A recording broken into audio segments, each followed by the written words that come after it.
कौसल्या सुप्रजा रामपूर्वा सन्ध्या प्रवर्तते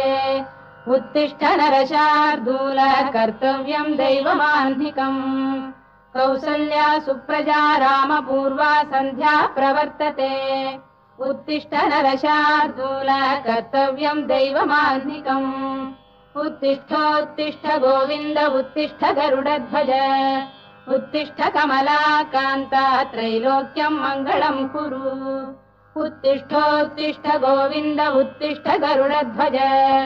उत्तिष्ठ कमलाकान्ता त्रैलोक्यम् मङ्गलम् कुरु मातः समस्त जगताम् मधुकैटभारेः वक्षो विहारिणि मनोहर दिव्यमूर्ते श्रीस्वामिनि श्रुत जनप्रियदानशीले श्रीवेङ्कटेश दयिते तव सुप्रभातम् मातः समस्त जगताम् मधुकैटभारेः वक्षो विहारिणि मनोहर दिव्यमूर्ते श्रीस्वामिनि श्रुत जनप्रियदानशीले श्रीवेङ्कटेश दयिते तव सुप्रभातम् तव सुप्रभातमरविन्दलोचने भवतु प्रसन्नमुखचन्द्रमण्डले विधिशङ्करेन्द्रवनिताभिरर्चिते वृषशैलनाथ दयिते दयानिधे अत्र्यादिसप्तऋषयः समुपास्य सन्ध्याम् आकाशसिन्धुकमलानि मनोहराणि आदाय पादयुगमर्चयितुम् प्रपन्नाः शेषाद्रिशेखर विभो तव सुप्रभातम् पञ्चाननाब्ज भव षण्मुखवासवाद्याः त्रैविक्रमादिचरितम् विबुधास्तुवन्ति भाषापतिः पठति वासरशुद्धिमारात् शेषाद्रिशेखर विभो तव सुप्रभातम् ईषत्प्रफुल्ल सरसीरुहनारिकेलपूगद्रुमादिसुमनोहर पालिकानाम् आवाति मन्दमनिलः सह दिव्यगन्धैः शेषाद्रिशेखर विभो तव सुप्रभातम् उन्मील्य नेत्रयुगमुत्तम पञ्जरस्थाः पात्रावशिष्ट कदलीफलपायसानि भुक्त्वा सलीलमथकेलिशुकाः पठन्ति शेषाद्रिशेखर विभो तव सुप्रभातम् तन्त्री प्रगर्ष मधुरस्वनया विपञ्च गायत्यनन्दचरितम् तव नारदोऽपि भाषा समग्रमसहृत्करचार रम्यम् शेषाद्रिशेखर विभो तव सुप्रभातम् भृङ्गावळी च मकरन्दरसानुविद्ध झङ्कारगीतनिनदैः सह सेवनाय वीर्यात्युपान्त सरसी कमलोदरेभ्यः शेषाद्रिशेखर विभो तव सुप्रभातम् योषा गणेन वरदध्नि विमथ्यमाने घोषालयेषु दधिमन्थन तीव्र घोषाः रोषात् कलिम् विदधते ककुभश्च कुम्भाः शेषाद्रिशेखर विभो तव सुप्रभातम् पद्मेश मित्र शतपत्र गतालिवर्गाः हर्तुम् श्रियम् कुवलयस्य निजाङ्गलक्ष्म्या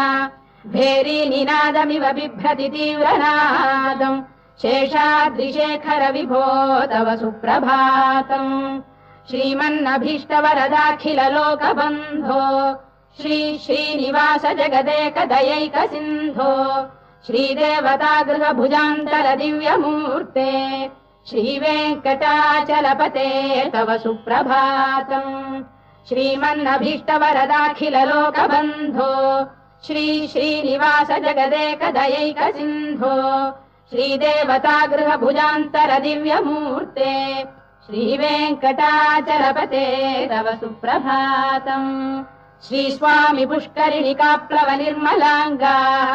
श्रेयोर्धिनो हर विरिञ्च सनन्दनाद्याः द्वारे वसन्ति वरवेत्र हतोत्तमाङ्गाः श्रीवेङ्कटाचलपते तव सुप्रभातम् श्रीशेषशैल गरुडाचल वेङ्कटाद्रिनारायणाद्रिवृषभाद्रिविषाद्रिमुख्याम् आख्याम् त्वदीय वसतेरनिशम् वदन्ति श्रीवेङ्कटाचलपते तव सुप्रभातम् सेवा परा शिव सुरेश कृशानुधर्म रक्षोऽम्बुनाथ पवमान धनाधिनाथाः बद्धाञ्जलि प्रविलसन्निज शीर्षदेशाः श्रीवेङ्कटाचलपते तव सुप्रभातम् घाटीषु देवि खगराज मृगाधिराज नागाधिराज गजराज हयाधिराजाः स्वस्वाधिकारमहिमाधिकमर्थयन्ते श्रीवेङ्कटाचलपते तव सुप्रभातम् सूर्येन्दुभौम बुधवाक्परिकाव्यसौरिस्वर्भानुकेतु दिविषत्परिषत्प्रधानाः त्वद्दासदासचरमावधिदासदासाः श्रीवेङ्कटाचलपते तव सुप्रभातम् त्वत्पादधूलिभरितस्फुरितोत्तमाङ्गाः स्वर्गापवर्गनिरपेक्ष निजान्तरङ्गाः कल्पागमाकलनयाकुलताम् लभन्ते श्रीवेङ्कटाचलपते तव सुप्रभातम् त्वद्गोपुराग्रशिखराणि निरीक्षमाणाः स्वर्गापवर्गपदवीम् परमाम् श्रयन्तः मर्त्या मनुष्य भुवने मतिमाश्रयन्ते श्रीवेङ्कटाचलपते तव सुप्रभातम् श्रीभूमिनायक दयादिगुणामृताब्धे देवाधिदेव जगदेक शरण्यमूर्ते श्रीमन्ननन्त गरुडाधिभिरर्चिताघ्रे श्रीवेङ्कटाचलपते तव सुप्रभातम् श्रीपद्मनाभ पुरुषोत्तम वासुदेव वैकुण्ठ माधव जनार्दन चक्रपाणे श्रीवत्स चिह्न शरणागत पारिजात श्रीवेङ्कटाचलपते तव सुप्रभातम् कन्दर्पदर्पहर सुन्दर दिव्यमूर्ते कान्ताकुजाम्बुरुह कुड्मललोल दृष्टे कल्याण निर्मल गुणाकर दिव्यकीर्ते श्रीवेङ्कटाचलपते तव सुप्रभातम् मीनाकृते कमठकोल नृसिंहवर्णिन् स्वामीन् परश्वत तपोधन रामचन्द्र शेषांश रामयदुनन्दन कल्किरूप श्रीवेङ्कटाचलपते तव सुप्रभातम् लीलालवङ्ग घनसार सुगन्धितीर्थम् दिव्यम् वियस्सरिति हेम घटेषु पूर्णम् धृत्वाद्य वैदिक शिखामणयः प्रहृष्टाः तिष्ठन्ति वेङ्कटपते तव सुप्रभातम् भास्वानुदेति विगचानि सरोरुहाणि सम्पूरयन्ति निनदैः कगुभो विहङ्गाः श्रीवैष्णवाः सततमर्थितमङ्गलास्ते धामाश्रयन्ति तव वेङ्कट सुप्रभातम् ब्रह्मादयः सुरवराः समहर्षयस्ते सन्तः सनन्दन मुखास्तव योगिवर्याः धामान्तिके तव हि मङ्गलवस्तु हस्ताः श्रीवेङ्कटाचलपते तव सुप्रभातम् लक्ष्मीनिवास निरवद्य गुणैक सिन्धो संसार सागर समुत्तरणैकसेतो वेदान्त वेद्य निज वैभव भक्त भोग्य श्रीवेङ्कटाचलपते तव सुप्रभातम् लक्ष्मीनिवास निरवद्य गुणैक सिन्धो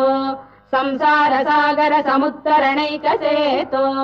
वेदान्त वेद्य निज वैभव भक्त भोग्य श्रीवेङ्कटाचलपते तव सुप्रभातम् इत्थम् वृषाचलपतेरिह सुप्रभातम् ये मानवाः प्रतिदिनम् पठितुम् प्रवृत्ताः तेषाम् प्रभात समये स्मृतिरङ्गभाजाम् प्रज्ञाम् परार्थसुलभाम् परमाम् प्रसूते इत्थम् वृषाचलपतेरिह सुप्रभातम् ये मानवाः प्रतिदिनम् पठितुम् प्रवृत्ताः तेषाम् प्रभात समये स्मृतिरङ्गभाजाम् प्रज्ञाम् परार्थसुलभाम् परमाम् प्रसूते कमलाकुचूचुक कुङ्कुमतो नियतारुणितातुलनीलतनो कमलायतलोचन लोकपते विजयी भव वेङ्कटशैलपते कमलाकुचूचुक कुङ्कुमतो नियतारुणितातुलनीलतनो कमलायतलोचन लोकपते विजयी भव वेङ्कटशैलपते सचतुर्मुख षण्मुख पञ्चमुख प्रमुखाखिल दैवत मौलिमणे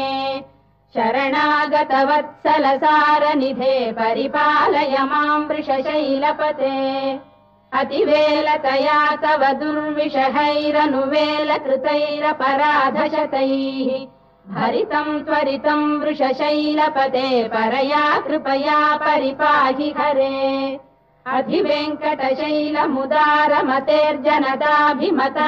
अधिवेङ्कटशैलमुदारमतेर्जनदाभिमताधिकदानरतात् परदेवतया गदितान्निगमै कमलादयितान्न परम् कलये कलवेणुरवावशगोपवधू शतकोटिवृता स्मरकोटिसमात् रतिवल्लविकाभिमताः सुखदात् वसुदेवसुतान्न परम् कलये अभिराम गुणाकरदाशरथे जगदेकधनुर्धर धीरमते रघुनायक राम रमेश विभो वरदो भवदेव दया जलधे अवनीतनया कमनीयकरम् रजनीकर चारुमुखाम्बुरुहम् रजनीचर राजतमो मिहिरम् महनीयमहम् रघुराममये सुमुखम् सुहृदम् सुलभम् सुखदम् स्वनुजम् च सुखायममोघशरम् अपहाय रघुद्वहमन्यमहम् न कथञ्चन कञ्चन जातु भजे विना वेङ्कटेशम् ननाथो ननाथ सदा वेङ्कटेशम् स्मरामि स्मरामि हरे वेङ्कटेश प्रसीद प्रसीद प्रियम् वेङ्कटेश प्रयच्छ प्रयच्छ विना वेङ्कटेशम् ननाथो ननाथः सदा वेङ्कटेशम् स्मरामि स्मरामि हरे वेङ्कटेश प्रसीद प्रसीद प्रियम् वेङ्कटेश प्रयच्छ प्रयच्छ अहम् दूरतस्ते पदाम्भोजयुग्म प्रणामेच्छयागत्य सेवाम् करोमि सकृत्सेवया नित्यसेवा फलम् त्वम् प्रयच्छ प्रयच्छ प्रभो वेङ्कटेश अज्ञानिना मया दोषानशेषान् विहितान् हरे क्षमस्वत्वम् क्षमस्वत्वम् शेषशैलशिखामणे अज्ञानिना मया दोषानशेषान् विहितान् हरे क्षमस्वत्वम् क्षमस्वत्वम् शेषशैलशिखामणे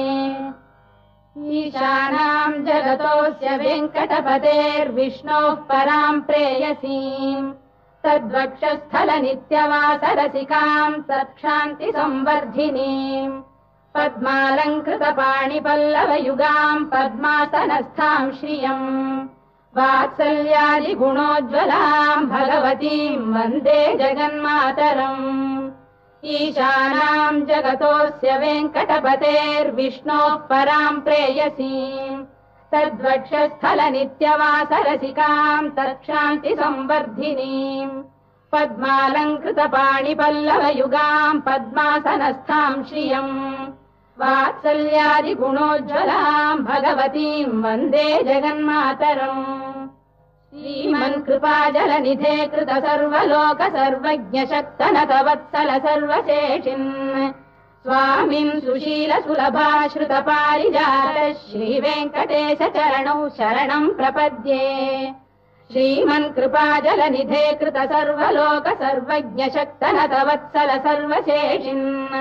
स्वामिन् सुशील सुलभाश्रित पारिजात श्रीवेङ्कटेश चरणौ शरणम् प्रपद्ये आनूपुरार्पित सुजात सुगन्धि पुष्प सौरभ्य सौरभकरौ समशन्निवेशौ सौम्यौ सदानुभवनेऽपि नवानुभाव्यौ श्रीवेङ्कटेश चरणौ शरणम् प्रपद्ये सद्यो विकासि समुदित्वरसान्द्र राग सौरभ्य निर्भर सरोरुह साम्यवार्ताम् सम्यक्षु साहस पदेषु विलेखयन्तौ श्रीवेङ्कटेश चरणौ शरणम् प्रपद्ये रेखामयध्वज सुधाकलशातपद्रवज्राम्बुशाम्बुरुह कल्पक शङ्ख चक्रैः भव्यैरलङ्कृत तलौ परतत्त्वचिह्नैः श्रीवेङ्कटेश चरणौ शरणम् प्रपद्ये ताम्रोदरद्युति पराजित पद्मरागौ बाह्यैर्महोभिरभिभूत महेन्द्र नीलौ उद्यन्नखांशुभिरुदत्त शशाङ्कभासौ श्रीवेङ्कटेश चरणौ शरणम् प्रपद्ये सप्रेम भीति कमलाकर पल्लवाभ्याम् संवाहनेऽपि सवधिक्लममादधानौ कान्थाववाङ्मनसगोचरसौ कुमार्यौ श्रीवेङ्कटेश चरणौ शरणम् प्रपद्ये लक्ष्मीमहीतदनुरूप निजानुभाव नीलादिदिव्यमलिशीकर पल्लवानाम् आरुण्य संक्रमण किल सान्द्ररागौ श्रीवेङ्कटेश चरणौ शरणम् प्रपद्ये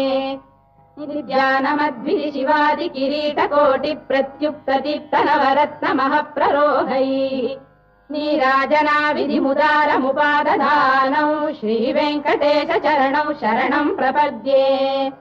विष्णौ पदे परम इत्युदित प्रशंसौ यौ मद्धौ उत्स इति भोग्यतयाप्युपातौ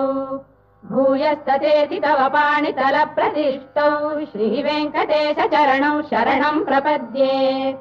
पार्थाय तत्सदृशसारथिना त्वयैव यौ दर्शितौ स्वचरणौ शरणम् व्रजेति भूयोऽपि मह्यमिहतौ करदर्शितौ ते श्रीवेङ्कटेश चरणौ शरणम् प्रपद्ये मन्मूर्धिकालियपणे विकटाटवीषु श्रीवेङ्कटाद्रिशिखरे शिरसि श्रुतीनाम् चित्तेऽप्यनन्यमनसाम् सममाहितौ ते श्रीवेङ्कटेश चरणौ शरणम् प्रपद्ये अम्लानघृष्यदवनीतलकीर्णपुष्पौ श्रीवेङ्कटाद्रिशिखराभरणायमानौ आनन्दिताखिल मनोनयनौ तवैतौ श्रीवेङ्कटेश चरणौ शरणम् प्रपद्ये प्रायः प्रपन्न जनता प्रथमावगाह्यौ मातुस्तनाविव शिशोरमृतायमानौ प्राप्तौ परस्पर तुलामतुलान्तरौ ते श्रीवेङ्कटेश चरणौ शरणम् प्रपद्ये सत्त्वोत्तरै सतत सेव्य पदाम्बुजेन संसारतारकदयार्द्रदृगञ्चलेन सौम्योपयन्तृमुनिना मम दर्शितौ ते श्रीवेङ्कटेश चरणौ शरणम् प्रपद्ये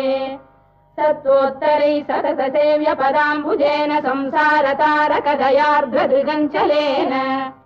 सौम्योपयन्तृमुनिना मम दर्शितौ ते श्रीवेङ्कटेश चरणौ शरणम् प्रपद्ये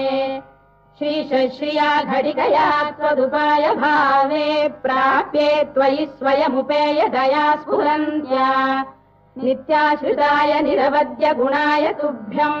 स्याम् किङ्करो वृषगिरीश न जातु मह्यम् श्रीशश्रिया घटिकया त्वदुपाय भावे प्राप्ये त्वयि स्वयमुपेय दया स्फुरन्त्या नित्याश्रिताय निरवद्य गुणाय तुभ्यम् स्याम् किङ्करो वृषगिरीश न जातु मह्यम् श्रियकान्ताय कल्याणनिधये निधयेऽर्थिनाम् श्रीवेङ्कटनिवासाय श्रीनिवासाय मङ्गलम् श्रियकान्ताय कल्याणनिधये निधयेऽर्थिनाम् श्रीवेङ्कटनिवासाय श्रीनिवासाय मङ्गलम् लक्ष्मी सविभ्रमालोकसुभ्रू विभ्रम चक्षुषे सर्वलोकानाम् वेङ्कटेशाय मङ्गलम् श्रीवेङ्कटाद्रिशृङ्गाग्रमङ्गलाभरणाङ्गये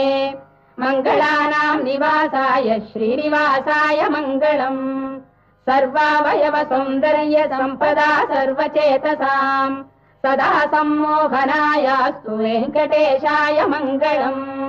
नित्याय निरवध्याय सत्यानन्दचिदात्मने सर्वान्तरात्मने श्रीमद्वेङ्कटेशाय मङ्गलम् स्वतः सर्वविदे सर्वशक्तये सर्वशेषिणे सुलभाय सुशीलाय वेङ्कटेशाय मङ्गलम् परस्मै ब्रह्मणे पूर्णकामाय परमात्मने प्रयुञ्जे परतत्त्वाय वेङ्कटेशाय मङ्गलम् आकालतत्त्वमशान्तमात्मनामनुपश्यताम् अतृप्त्यमृतरूपाय वेङ्कटेशाय मङ्गलम् प्रायः स्वचरणौ पुंसाम् शरण्यत्वेन पाणिना कृपयादिशते श्रीमद्वेङ्कटेशाय मङ्गलम् दयामृततरङ्गिण्यास्तरङ्गैरिव शीतलैः अभाङ्गैः सिञ्चते विश्वम् वेङ्कटेशाय मङ्गलम् श्रद्भूषाम्बरहेतीनाम् सुषमावकमूर्तये सर्वार्तिशमनायास्तु वेङ्कटेशाय मङ्गलम्